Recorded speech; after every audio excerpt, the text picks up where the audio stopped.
네, 신약성경입니다. 마태복음 11장 2절부터 봉독하겠습니다.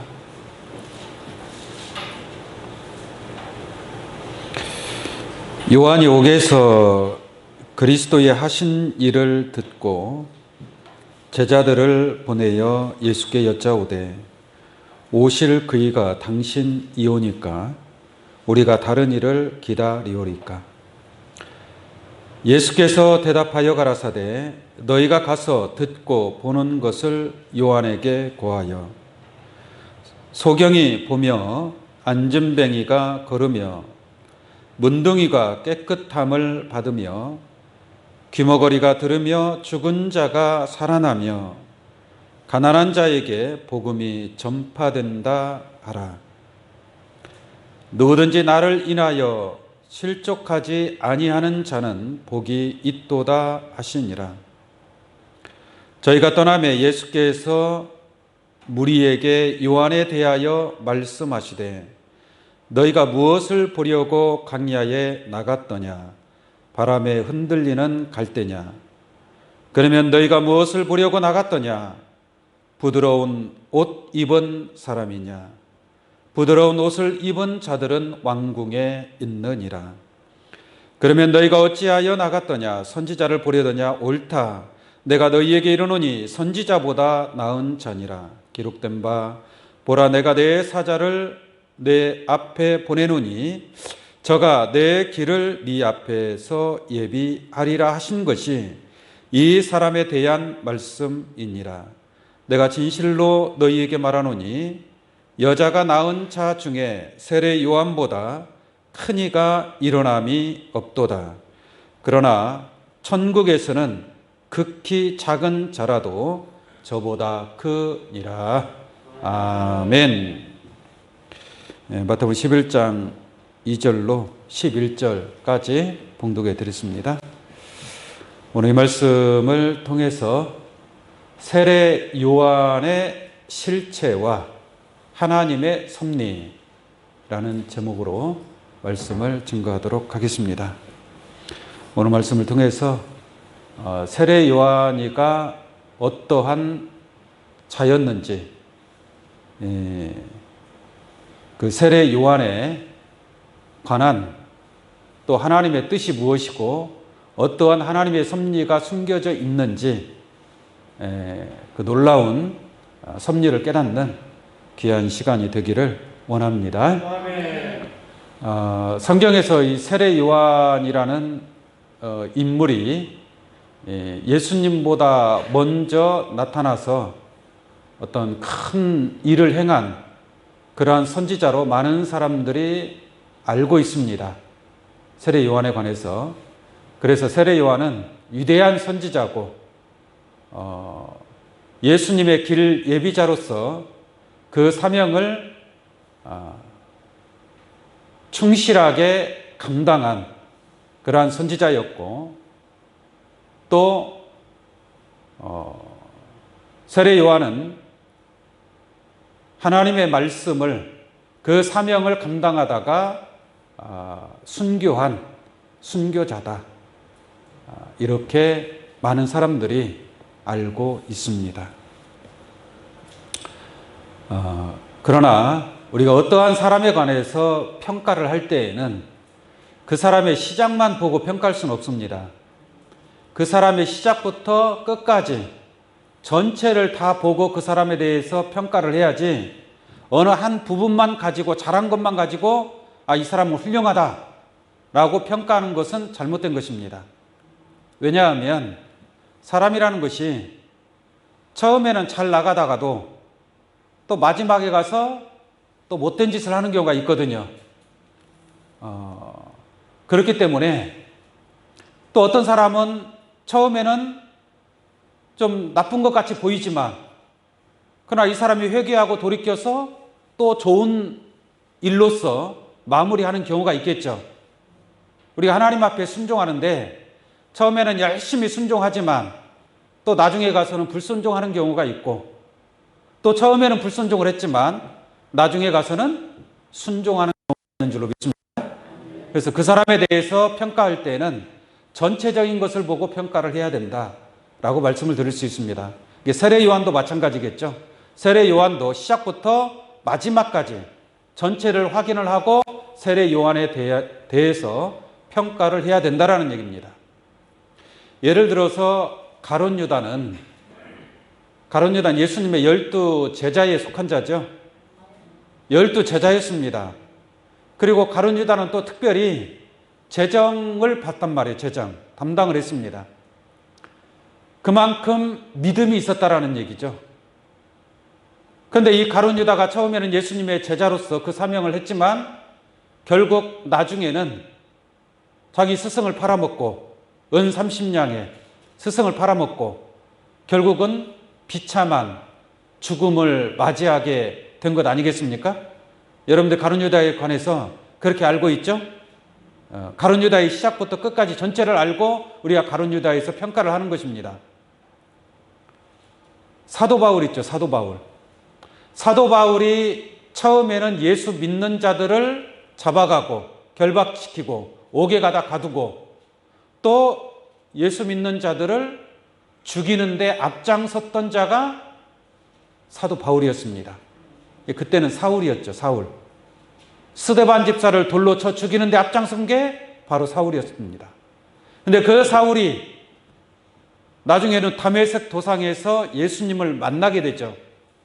예수님을 만나고 난 뒤로부터는 예수를 증거하고 선교사가 되어서 세계 복음을 전하게 된 줄로 믿습니다. 이게 시작은 예수 믿는 자들을 핍박하였지만 결국 나중에는 회개하고 돌이켜서 세계적인 그런 선교사가 되었다라는 것을 알 수가 있음인 줄로 믿습니다. 그래서 어떤 사람에 대해서 평가를 할 때에는 전체를 보고 평가를 해야 된다. 세례 요한도 마찬가지라는 겁니다. 그래서 오늘 이 세례 요한에 관해서 한번 쭉 알아보고 혹시 내가 잘못 알고 잘못 깨닫고 있었다면 그 잘못된 것을 어떻게 해야 돼요? 버려야 됩니다. 내 마음속에서 그러한 잘못된 지식과 잘못된 깨달음이 있다면 그러한 모든 것을 깨끗하게 지워버리고 우리가 성경에 기록된 대로 깨닫는 그러한 지혜를 얻어야 될 줄로 믿습니다. 그리고 또 결정적으로 예수님께서 세례 요한에 대해서 평가한 내용이 오늘 본문 말씀에 기록된 내용입니다. 그래서 예수님께서는 세례 요한에 관해서 어떻게 평가하고 있는가 그 내용까지 확실하게 깨닫는 그런 시간이 되기를 원합니다. 여러분들이 세례 요한에 관해서 많이 들어서 알겠지만 세례 요한은 예수님보다 먼저 6개월 전에 태어났고 또 이사야 선지자가 예언한 것처럼 주 앞에 앞서가서 여호와의 길을 예비하는 그러한 사명으로 세례 요한이가 왔다라는 것을 알 수가 있습니다. 그래서 세례 요한이 요단강에서 많은 사람들에게 세례를 베풀었습니다. 세례를 베풀면서 천국이 가까웠다, 회개하라라고 큰 소리로 외쳤던 세례 요한이라는 것을 우리가 알 수가 있습니다. 그리고 세례 요한이가 그 광야에서 외친 그 외침의 목소리를 잠깐 한번 들어보면 세례 요한은 어떻게 외쳤습니까? 나는 물로 세례를 주거니와. 세례 요한은 요단강에서 물로 세례를 줬죠. 그러니까 오늘날도 그거 본받아서 물로 세례를 줘야 안 줘요? 어떤 데는 이제 침례를 주는 데도 있고 또 세례를 행하는 데도 있고 어쨌든 간에 그 세례를 주었던 그 물세례의 시작이 세례 요한입니다. 세례 요한. 그래서 오늘날 교회도 세례를 지금도 베풀고 있습니다. 그런데 요한이 그렇게 세례를 주면서 말하기를 나는 물로 세례를 주거니와 물로 세례를 주거니와 내 뒤에 오시는 이는 불과 성령으로 세례를 주실 것이다 라고 외칩니다. 이게 누구의 외침이에요? 세례 요한의 외침입니다. 그러니까 잘 외치는 거예요? 못 외치는 거예요? 잘 외치는 거죠. 자기는 물로 세례를 주지만 내 뒤에 오시는 주님은 불과 성령으로 세례를 주실 것이다 이 말이에요. 그럼 여러분들은 물로 세례 받아야 돼요? 불과 성령으로 세례 받아야 돼요? 불과 성령으로 세례 받아야, 세례라는 것은 죄를 씻어내는 거니까, 그죠? 물로 세례 받는 것보다 불과 성령으로 세례를 받아야 모든 죄를 다 태워서 없애버릴 수 있겠죠. 그래서 예수님은 불과 성령으로 세례를 주는 자다라고 세례 요한이가 외치고 있는 것을 알 수가 있습니다. 또 세례 요한은 나는 예수님의 신들매 풀기도 감당치 못하겠다라고 외쳤습니다. 그러니까 세례 요한과 예수님은 하늘과 같은 분이고 세례 요한은 종과 같은 자다. 왜? 세례 요한은 예수님의 신들매 풀기도 감당하지 못한 그러한 존재, 자기 자신을 낮추었다라는 것을 알 수가 있음인 줄로 믿습니다. 또 세례 요한은 예수님을 가리켜서 보라, 세상 죄를 지고 가는 하나님의 어린 양이로다. 참 놀랍지 않습니까? 세례 요한은 예수님이 세상의 모든 죄를 지고 가는 게 뭐예요? 십자가의 죽음이지 않습니까? 십자가의 죽음을 미리 알았어요. 어떻게 알았을까요? 하나님의 감동을 통해서, 성령의 감동을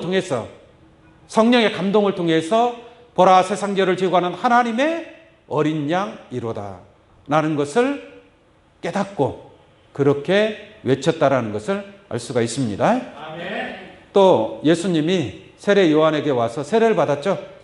세례를 받았습니다. 요한은 아니 당신이 왜 내게 세례를 받으러 나오셨나이까 하니까 예수님께서 괜찮다. 너와 내가 같이 마음을 합하여 하나님의 의를 이루자 라는 마음으로 예수님이 세례 요한에게 세례를 받았습니다. 세례를 받고 요한에게 세례를 받고 물속에 들어갔다가 딱 올라오는데 하늘에서 뭐가 내려와요? 성령이 비둘기같이 예수 위에 임하는 것을 세례 요한이 봤어요, 안 봤어요? 봤어요. 그러면 예수 그리스도가, 세례 요한은 예수가 하나님의 아들이다라는 것을 완전하게 깨달은 줄로 믿습니다. 그렇게 외쳤고 또 결정적으로 성령이 비둘기같이 성령이 예수 위에 임하였고 또 이는 내 사랑하는 아들이요 내 기뻐하는 자라라는 그러한 음성을 세례 요한은, 다른 사람은 못 들었어도 세례 요한은 들었어요, 안 들었어요? 세례 요한은 들었어요.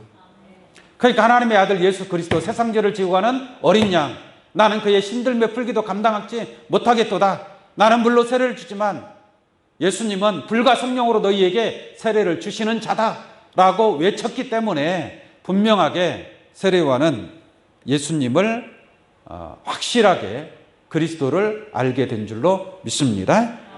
그래서 예수님을 길 예비자로서 아주 그 마음 뜨겁게 열정적으로 예수님에 관해서 잘 증거했다라는 것을 우리가 알 수 있음인 줄로 믿습니다. 아멘. 자, 그렇다면 세례 요한이 그렇게 예수님을 잘 증거했으니까 누구보다도 세례 요한은 예수님의 그 뜻을 잘 받들고 예수님의 길 예비자의 사명을 앞으로도 계속 잘 감당해야 되겠죠. 그게 당연한 거 아니겠습니까? 예수님의 제자가 되어서 예수님이 명령하는, 예수님이 복음을 전파하는데 힘들지 않도록 세례 요한은 그 역할을, 예수님보다 앞서서 그 역할을 잘 감당해야 됩니다. 다시 말하면 세례 요한에게 세례를 받는 수많은 사람들, 많은 사람이 몰려왔거든요.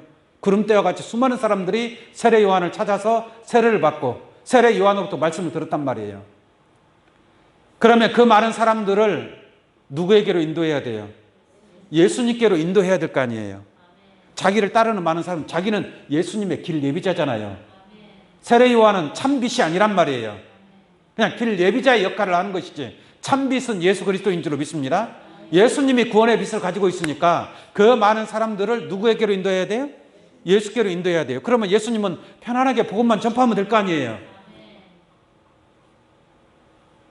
그 역할을 해야 될 것이 누구예요? 세례 요한이었다라는 얘기예요. 그러니까 처음에는 그렇게 예수님에 관해서 잘 증거를 했다라는 얘기예요. 했는데 요단강에서 예수님과 세례 요한의 만남, 참 아름다운 만남이었습니다. 그래서 네가 나하고 같이 협력해서 하나님의 의를 이루자라는 차원에서 요한한테 세례를 받은 거 아니겠습니까? 세례 받을 필요가 없지만 예수님은 어떻게 하늘같이 높은 자가 신들매 풀기도 감당할 수 없는 자에게 세례를 받습니까? 말이 돼야 안 돼요? 안 되는 거예요. 그러나 예수님이 자기 자신을 낮추어서 세례를 받은 것이고 하나님의 의를 이루기 위해서 예수님은 최선을 다한 것입니다. 그런데 세례 요한은 요단강에서 예수님을 만나고 난 이후로 단 한 번도 예수님을 찾아온 적이 없습니다. 정말 세례 요한이 길 예비자의 역할을 감당하려면 수시로 예수님께 나와서 이제 어떻게 해야 되겠습니까? 내가 어떠한 방향으로 이끌어야 되겠습니까? 내가 무슨 사명을 감당해야 됩니까? 물어보면서 예수님과 그 한 마음으로 한 공동체를 이루어서 하나님의 뜻을 이루는 그러한 사명을 감당해야 되겠죠. 그런데 세례 요한은 한 번도 예수님을 찾아온 적이 없습니다. 그 뒤로 처음에는 성령의 감동으로 막 예수님을 증거했죠. 근데 그 뒤로 세례 요한의 마음이 좀 변했어요. 성경을 보면은 변한 것을 알 수가 있습니다. 자, 예수님을 따르는 예수님의 제자가 있을 것이고 세례 요한을 따르는 세례 요한의 많은 제자가 있을 것입니다. 그러면 세례 요한은 자기가 길 예비자라면 그 많은 사람들을 예수님으로부터 하나님 나라의 복음을 듣게 해야 된단 말이에요. 듣게 해야 되는데 세례 요한은 자기를 따르는 무리들을 예수께 보내지를 않았습니다. 도리어 세례 요한은 예수님을 갖다가 하나의 어떤 경쟁 상대로 본 거예요. 경쟁 상대로. 그래서 예수님이 여기에서 어떠한 사명을 감당하면 세례 요한도 그 근방에 와가지고 또 세례를 주고. 그런데 사람들이 점차적으로 한 사람 한 사람씩 빠져나가는 거예요. 예수님께로. 세례 요한이 제자들에게 가르친 것이 하나가 있어요. 뭘 가르쳤냐면 금식하라는 것을 가르쳤습니다. 금식을 가르쳤어요. 세례 요한이 제자들에게. 근데 예수님은 제자들에게 금식하라고 하질 않아요. 금식하지 말라라고 얘기합니다. 금식을 가르치진 않았단 말이에요. 그러니까 이 세례 요한의 제자들이 하루는 예수께 찾아와가지고 뭐라고 하냐면요. 우리와, 이게 세례 요한의 제자들이죠. 우리와 바리새인들은 금식하는데 왜 당신의 제자들은 금식하지 아니하나이까? 라고 따져요. 기가 막히지 않습니까? 그러면 그 세례 요한의 제자들은 누가 가르쳤을까요? 세례 요한이 그렇게 가르쳤다는 얘기예요. 그러니까 예수님의 가르침과 세례 요한의 가르침이 같아요, 달라요? 다르다니까요. 그러니까 이 세례 요한의 제자들이 예수님께 나와가지고 말하는 게 얼마나 불순합니까? 우리와 바리새인들은 뭐예요? 금식하는데. 자기네들은 금식하면서 하나님을 섬긴다 이거예요. 자기네들은 잘났다 이거죠. 우리와 바리새인들은 금식하는데 왜 당신의 제자들은 금식하지 아니하나이까? 이렇게 따지는 거예요. 이러한 말을 통해서 볼 때에 세례 요한과 예수님은 하나가 됐다는 거예요? 하나가 되지 않았다는 얘기예요. 서로 따로따로 놀았다는 얘기예요. 세례 요한이가 길 예비자의 사명을 감당한다면 예수님 앞에 무릎을 꿇고 예수님 앞에 머리를 숙이고 예수님의 명령을 받아서 자기의 사명을 감당해야 되는데 그렇게 하지를 않았다라는 증거인 줄로 믿습니다. 아멘. 마태복음 9장 14절 한번 볼게요. 마태복음 5장 14절. 그때에 요한의 제자들이 예수께 나와 가로되 우리와 바리새인들은 뭐 하는데? 금식하는데 어찌하여 당신의 제자들은 금식하지 뭐요? 아니하나이까? 라고 따지는 거예요. 그래서 예수님의 가르침과 세례 요한의 그 가르침이 서로 달랐다라는 것을 볼 때에 예수님과 세례 요한은 예수님 앞에 함께하지 않았다라는 그 증거를 알 수 있는 줄로 믿습니다. 또 요한복음 3장을 한번 보도록 하겠습니다.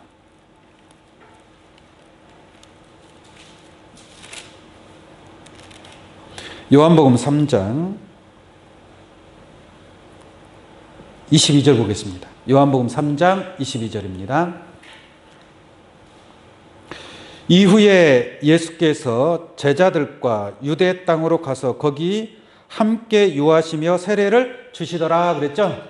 그러니까 예수님이 제자들과 함께 유대 땅에서 세례를 준다라고 얘기하고 있습니다. 여기서 말하는 세례는 무슨 세례겠어요? 물 세례를 얘기하겠죠. 근데 예수님께서 세례를 제자들과 유대 땅으로 가서 거기 함께 유하시며 세례를 주시더라라고 했는데 예수님이 직접 세례를 준 건 아닙니다. 한번 보겠습니다. 요한복음 4장 1절 보겠습니다. 예수의 제자를 삼고 세례를 주는 것이 요한보다 많다 하는 말을 바리새인들이 들은 줄을 주께서 아신지라 그랬죠. 그 다음 가로 안에 보면은 예수께서 친히 세례를 주신 것이 뭐요? 아니요. 제자들이 준 것이라 라고 한 줄로 믿습니다. 그러니까 예수님이 물 세례를 친히 주신 것이 아니다. 예수님은 불과 성령으로 세례를 주실 자인데 예수님 물로 세례를 줄 이유가 없죠. 제자들을 통해서 물 세례를 받게 한 겁니다. 다시 볼게요. 요한복음 3장 23절로 보겠습니다. 예수님이 제자들과 함께 세례를 주니까 23절 보니까 요한도 살렘 가까운 에논에서 세례를 주니 거기 물들이 많음이라. 사람들이 와서 세례를 받더라 그랬죠. 그러니까 예수께 세례를 받는 사람들이 있고 요한에게 가서 세례를 받는 사람들이 있더라 이 말이에요. 만약에 세례 요한이가 예수님의 제자가 되어서 정말 길 예비자의 사명을 간다면 따로따로 세례 줄 필요가 있어요? 없는 거죠. 없는 건데 예수님이 여기서 세례를 주면 그 가까운 그 옆에 세례 준다 많은 사람들이 못 가게, 예수께로 못 가게. 그러니까 그 뒤에 보면 쭉 나옵니다. 한번 볼게요. 24절입니다. 요한이 아직 옥에 갇히지 아니하였더라. 나중에 가면 이 요한이 옥에 갇혀요. 옥에 왜 갇히냐면 무슨 말씀을 증거하고 예수님의 길 예비자의 사명을 감당하다가 옥에 갇히는 게 아니고 이때 당시에 헤롯 왕이 어떤 좀 잘못을 해요. 잘못을 하니까 그걸 막 지적하는 거예요. 세례 요한이가 막 지적을 하는 거예요. 지금 세상의 정치인들이 잘못하는 거 지적하려면 한도 끝도 없죠. 한도 끝도 없잖아요.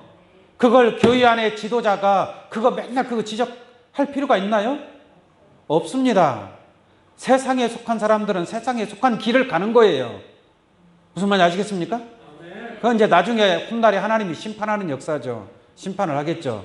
그거 어떻게 일일이 다 그걸 지적을 하니까 헤롯 왕이 기분이 나빠가지고 헤롯 왕이 세례 요한을 옥에 가두게 됩니다. 옥에 가둬요. 근데 지금 이 일이 이루어진 때는 옥에 들어가기 전에, 옥에 갇히기 전에 있었던 일이다라고 말을 하고 있습니다. 25절 보겠습니다.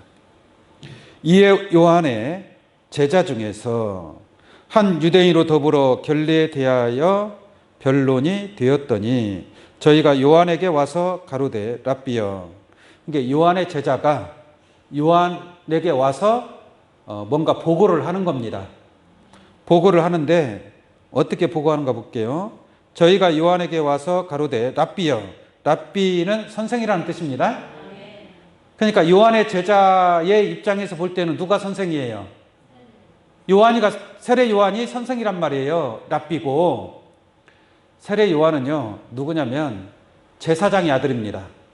사가랴라는 제사장의 아들로 태어났기 때문에 당연히 말씀을 전할 수가 있어요.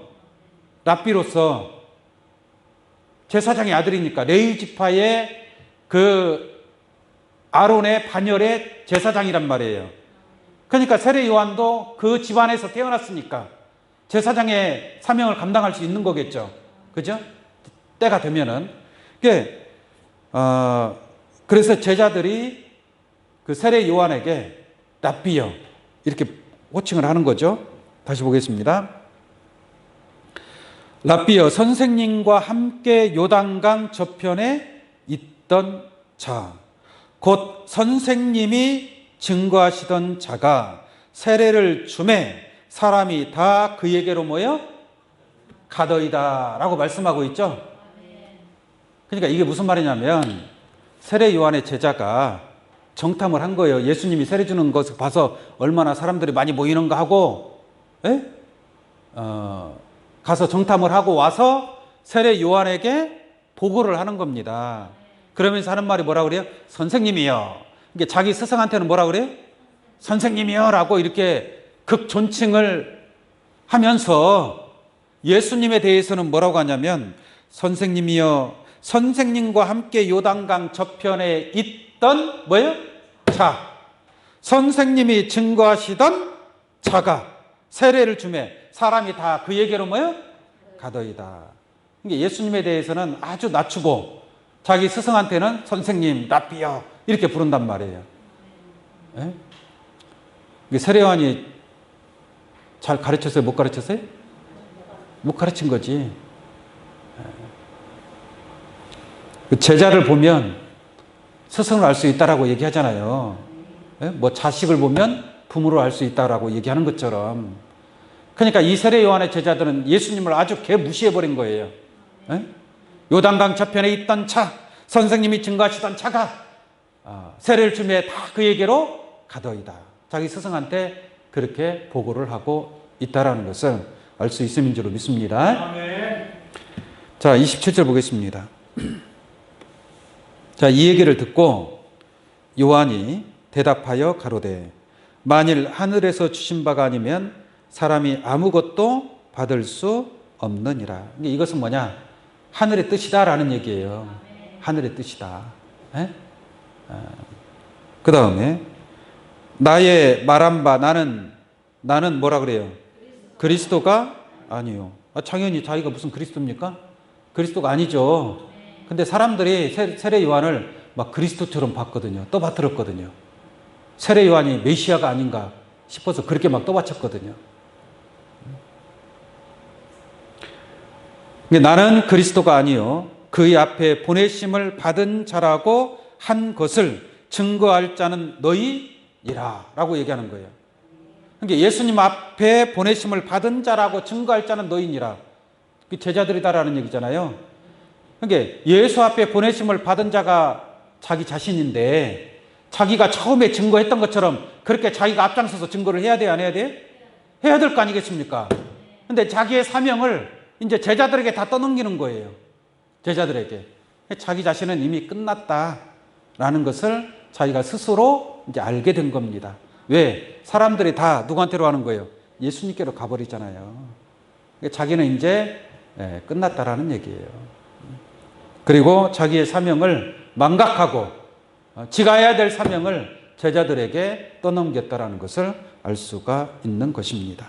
그 다음 29절 보겠습니다. 29절 신부를 취하는 자는 신랑이나 신부를 신랑이 취할 거 아니에요.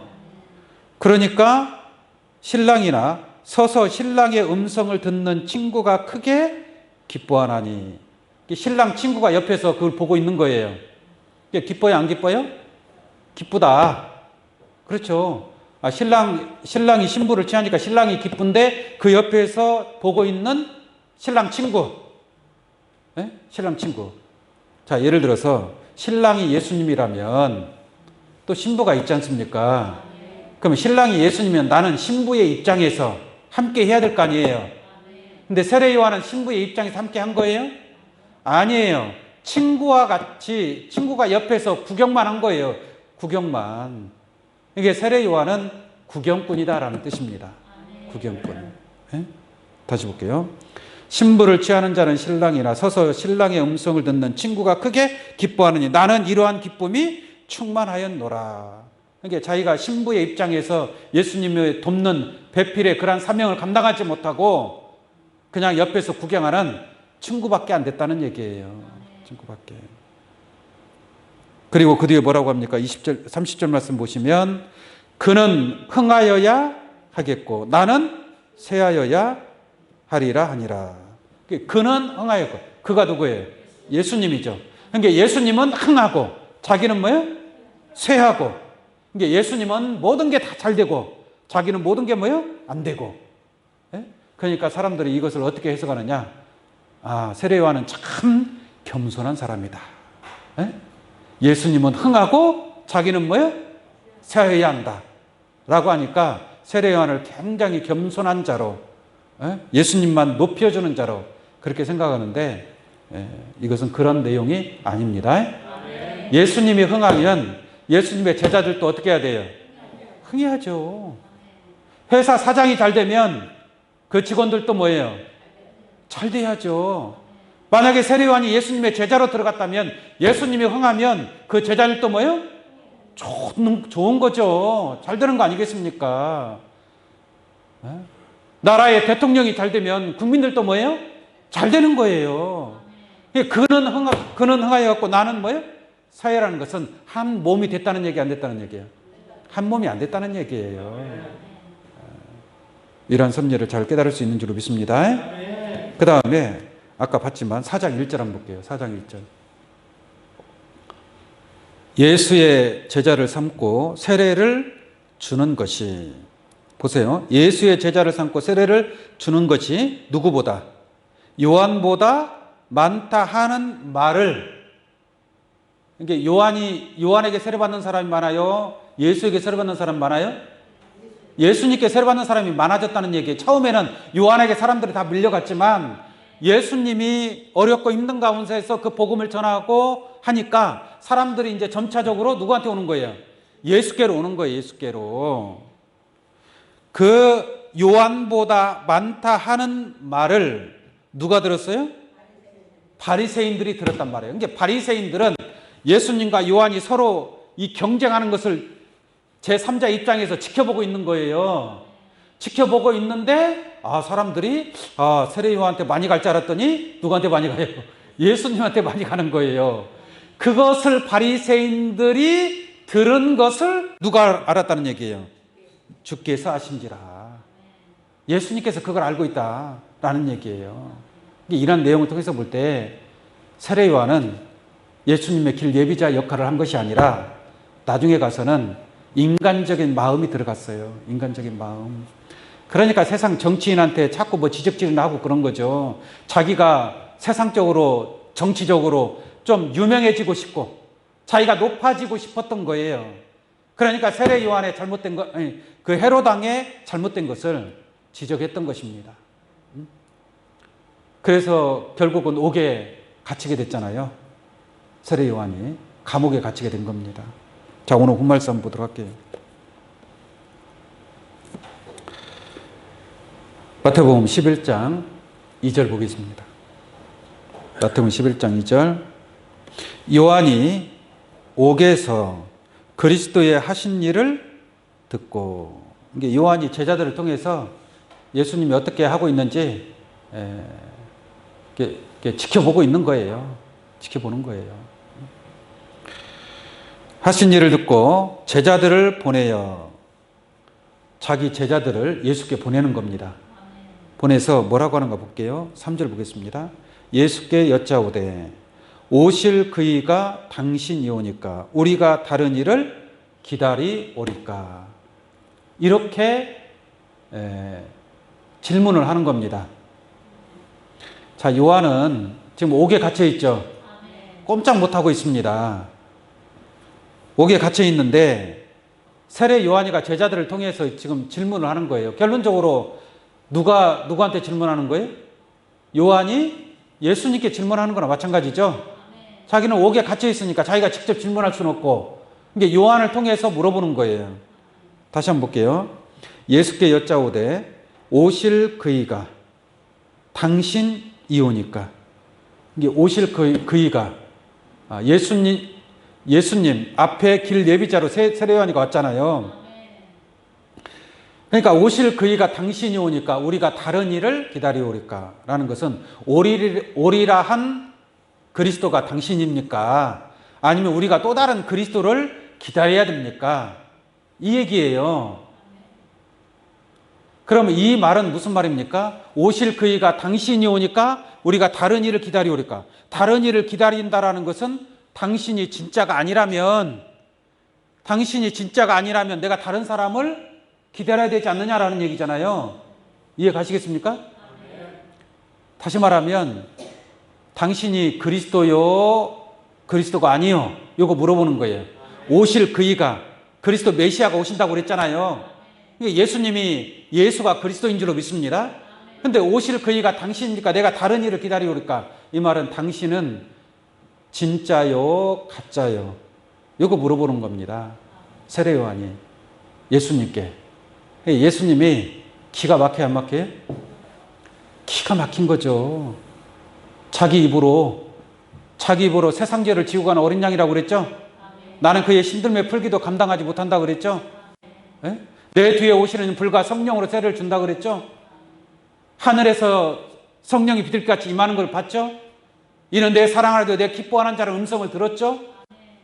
그렇게 확실하게 보여주었는데도 나중에 가서 당신이 진짜요?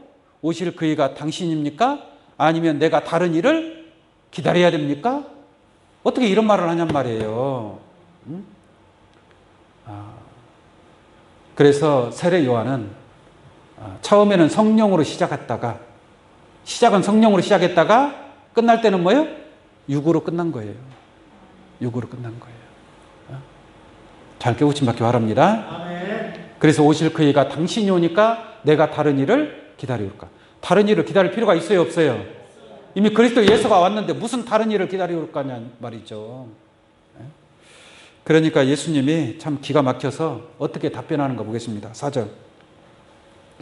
예수께서 대답하여 가라사대 너희가 가서 듣고 보는 것을 요한에게 고하되. 네 눈으로 제자들에게 하는, 요한의 제자들에게 하는 말이에요. 네 눈으로 보고 들은 대로 가서 얘기해줘라 이 말이에요. 그러면서 하는 말이 5절에 뭐라고 합니까? 소경이 보며 앉은뱅이가 걸으며 문둥이가 깨끗함을 받으며 귀머거리가 들으며 죽은 자가 살아나며 가난한 자에게 복음이 전파된다 하라라고 말씀하고 있는 줄로 믿습니다. 그러니까 이렇게 네 눈으로 보고 들은 대로 가서 전해라. 내가 진짜니 가짜니 이런 말 할 필요 없이 네 눈으로 본 대로 가서 그대로 전하라. 이렇게 말씀하고 있습니다. 그러니까 이 말씀의 뜻은, 자 보세요. 소경이 보며, 소경이 눈을 뜬다 이 말이에요. 근데 세례 요한은 뭐가 돼버렸어요? 소경이 돼버린 거예요. 그리스도 메시아를 처음에는 성령이 함께 할 때는 막 눈이 열려서 그렇게 증거를 하더니 나중에는 뭐예요? 소경이 돼버린 거예요. 육체로 돌아가 버린 겁니다. 육으로. 그래서 세례 요한이가 소경이라는 뜻이고, 앉은뱅이가 걸으며, 세례 요한은 앉은뱅이가 돼버린 거예요. 앉은뱅이니까 예수님께로 올 수 있어요, 없어요? 없어요. 육적인 앉은뱅이가 아니라 영적인 앉은뱅이가 돼버린 거예요. 그러니까 한 번도 요단강에서 예수님 만나고 난 이후로 한 번도 예수님을 만났어요, 안 만났어요? 만나질 않았어요. 예수님께로 오질 않았어요. 그게 앉은뱅이지 누가 앉은뱅입니까? 육신적인 앉은뱅이는 얼마든지 예수님을 찾아갈 수 있어요. 예수님 만날 수 있어요. 근데 세례 요한은 한 번도 예수님을 찾아오지 않았다는 얘기예요. 세례 요한이가 앉은뱅이라는 얘기죠. 문둥이가 깨끗함을 받으며, 영적으로 세례 요한은 문둥병자와 같다. 그리고 귀머거리가 그리며, 세례 요한이 귀머거리고, 세례 요한은 영적으로 죽은 자고, 세례 요한은 가난한 자가 되어야 되는데 가난한 자가 되지 않고 뭐가 되어버렸어요? 부한 자가 되어버렸어요. 부자가 되어버린 거예요. 부자가. 그러니까 자기가 가진 것이 너무 많았던 거예요. 그러니까 그것을 예수님한테 주기가 싫었던 거예요. 자기를 따르는 그 많은 사람들을 예수님께 다 인도를 해야 되는데 그렇게 하기가 싫은 거예요. 교만한 마음이 들어가서 자기를 낮추지 못했기 때문에 그렇게 하지 못한 겁니다. 그리고 난 뒤에 6절 말씀 보겠습니다. 6절. 누구든지 나를 인하여 실족하지 아니하는 자가 뭐가 있도다? 복이 있도다. 그러면 누구든지 나를 인하여, 나가 누구예요? 예수님이잖아요. 예수님을 인하여 실족하지 아니하는 자가 복이 있다라는 것은 실족했다는 얘기잖아요. 누가? 세례 요한이. 예수님 때문에 뭐 했어요? 실족했어요. 실족했으니까 실족한 자는 하나님 나라에 들어갈 수 있어요, 없어요? 하나님 나라에 들어갈 수가 없습니다. 팔을 잃어버렸는데 어떻게 하나님 나라에 들어갈 수 있겠어요? 그러니까 세례 요한은 만약에 예수님이 안 나타났다면 그는 위대한 어떤 선지자로서의 사명을 아마 잘 감당했을 거예요. 근데 예수님이 출현했기 때문에, 세례 요한보다 훨씬 하늘과 같은 자가 출현했기 때문에 그 앞에 세례 요한도 같이 머리를 숙이고 굴복하고 예수님의 그 뜻을 받들었어야 되는데 그렇게 하지를 못했다라는 얘기입니다. 그래서 예수로 인하여 실족한 자가 되었다라는 것을 알 수 있는 줄로 믿습니다. 그 다음에 7절 보겠습니다. 저희가 떠남에 이제 세례 요한의 제자들이 이제 갔다는 얘기예요. 저희가 떠남에 예수께서 무리에게 요한에 대하여 말씀하시되, 제자들이 가고 난 뒤에 예수님께서 세례 요한에 관해서 한마디 하셔요. 예수님도 보세요. 요한에 대해서 앞에서 아주 나로 인하여 실족하지 않는 자가 복이 있다 그랬잖아요. 그리고 세례 요한에 관해서 아주 신랄하게 비판하지 않았습니까? 그죠? 근데 이제 제자들이 가고 난 뒤에 또 한마디 또 하시는 거예요. 보겠습니다. 7절. 저희가 떠나며 예수께서 무리에게 요한에 대하여 말씀하시되 너희가 무엇을 보려고 광야에 나갔더냐. 이게 무엇을 보려고 광야에 나갔더냐. 지금 누구에 대해서 얘기하는 거예요? 세례 요한에 관해서 얘기하는 거예요. 그러니까 그 예수님을 따르는 많은 무리들 중에서도 세례 요한한테 갔다는 얘기 안 갔다는 얘기예요. 갔다는 얘기예요. 세례 요한이 무슨 말을 증거하는지 가서 들어본 거예요. 그러니까 너희가 무엇을 보려고 광야에 나갔더냐. 세례 요한이가 광야에서 외쳤잖아요. 무엇을 보려고 광야에 나갔더냐. 바람에 흔들리는 뭐예요? 갈대냐. 세례 요한은 뭐라는 얘기예요? 바람에 흔들리는 갈대였다는 얘기예요. 처음에 자기가 증거했던 대로 그 마음 굳게 먹고 예수님의 길 예비자의 사명을 끝까지 감당하는 자가 되었어야 되는데 마음이 뭐예요? 왔다 갔다 한 거예요. 갈대와 같이 바람에 흔들린 거예요. 바람에 흔들린 거예요. 그래서 예수님하고 더 가까이 하는 것이 아니라 바리새인 율법사, 그 자기 아버지가 또 제사장이었잖아요. 그 영향을 받아가지고 그쪽으로 간 거예요. 그쪽으로. 그 세례 요한은 바람에 흔들리는 갈대가 되어버렸다. 그래서 그것을 예수님은 그 무리들에게 책망하고 있는 것입니다. 그 다음에 8절 보겠습니다. 그러면 너희가 무엇을 보려고 나갔더냐. 부드러운 옷 입은 사람이냐. 세례 요한은 약대 털옷을 입고 다녔거든요. 얼마나 부드러운 옷입니까? 약대 털옷. 그게 세례 요한은 부잣집에서 태어났단 말이에요. 쉽게 막 오늘날로 말하면 금수저를 입에 물고 나온 자가 바로 세례 요한이에요. 근데 예수님은 금수저예요? 아주 흙수저 중에 흙수저예요. 예수님 아버지는 목수잖아요. 목수가 뭐 얼마나 돈 벌겠습니까? 가난한 집안의 아들로 태어났단 말이에요. 예수님은. 세례 요한은 부잣집의 아들이고 제사장의 아들이고 많은 사람들로부터 존경받는 그러한 제사장의 아들로 태어났으니까 얼마나 많은 사람들이 세례 요한은 인정을 하겠죠. 그러나 예수님은 인정을 못 받는 거죠. 이름도 없고 빚도 없고 아무것도 내세울 것 없는 그러한 가난한 집의 아들로 예수님이 태어났기 때문에. 그래서 세례 요한이가 예수님의 제자가 되지 못한 거예요. 그러니까 예수님이 한마디 하잖아요. 너희가 무엇을 보려고 나갔더냐? 부드러운 옷 입은 사람이냐. 이 세례 요한을 가르쳐서 하는 말이에요. 세례 요한이가 약대 털옷을 입고 부드러운 옷을 입고 막 했단 말이죠. 그러니까 부드러운 옷을 입은 자들은 왕궁에 있느니라. 차라리 광야로 가지 말고 세례 요한한테 가지 말고 차라리 부드러운 사람 보려면 차라리 왕궁으로 가라 이 말이에요. 세례 요한이가 좋다는 얘기 싫다는 얘기예요? 싫다는 얘기 아닙니까? 네? 길 예비자의 사명을 잘 감당했어 봐요. 세례 요한이 얼마나 기뻐하겠습니까? 예수님이. 그런데 예수님을 더 힘들게 했단 말이에요. 더 힘들게.